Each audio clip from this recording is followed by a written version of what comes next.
আসসালামু আলাইকুম। আমরা যে বলি আমাদের কুমিল্লা বরুড়ার বিখ্যাত সেই লতিরাজ। কেন আমাদের কুমিল্লা বরুড়া লতাগুলা বিখ্যাত? কারণ হচ্ছে আমাদের এগুলার বাজারে চাহিদা খুবই বেশি। দেখতে অনেকটা সুন্দর আর একটা গাছে প্রচুর পরিমাণে লতা বের হয়।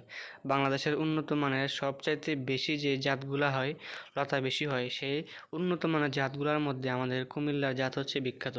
আমাদের ধানের জমিগুলোর পাশাপাশি এই লতিরাজ চাষ করা হয় আমাদের এদিকে।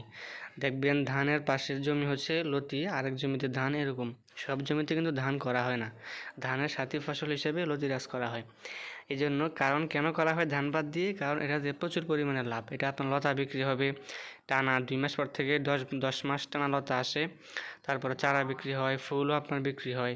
তো সব মিলিয়ে ভালো একটা অ্যামাউন্ট লাভবান করা যায়। কোনো কৃষক যদি এই ধানের বিকল্প কোনো ফলন খুঁজছেন যে লাভবান হওয়ার জন্য, তাহলে আমরা ডিসাইড করবো আপনি আমাদের কুমিল্লা বরুড়ার এই লতিটা চাষ করেন। এটার কচুটা আপনি আবার 1 বছর পর সেল করতে পারবেন।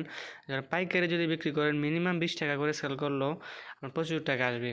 কারণ 1 বছর পর 20 টাকা আসতেছে প্রত্যেকটা গাছ থেকে। আর 10 মাস একটা গাছ থেকে লতা বিক্রি করতেছেন, ফুল আসতেছে। একটা চারা যদি আপনি 2 টাকা পিসও বিক্রি করেন, তাহলে মিনিমাম সর্বনিম্ন 2 টাকা পিস, তাহলে আপনার কত টাকা আসে দেখেন।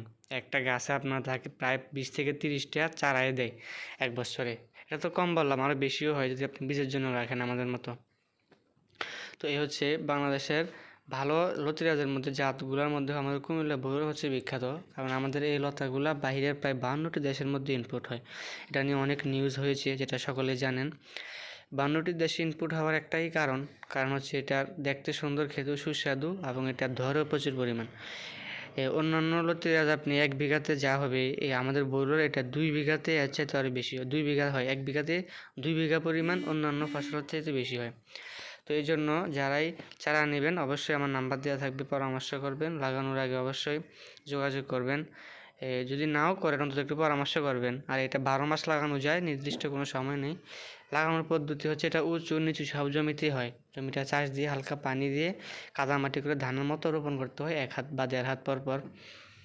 সারির দূরত্ব আপনার 1.5 হাত বা সর্বোচ্চ 2 হাত রাখতে পারেন। 1.5 হাত রাখাই ভালো, বেশি আবার পাতলা হয়ে যায়।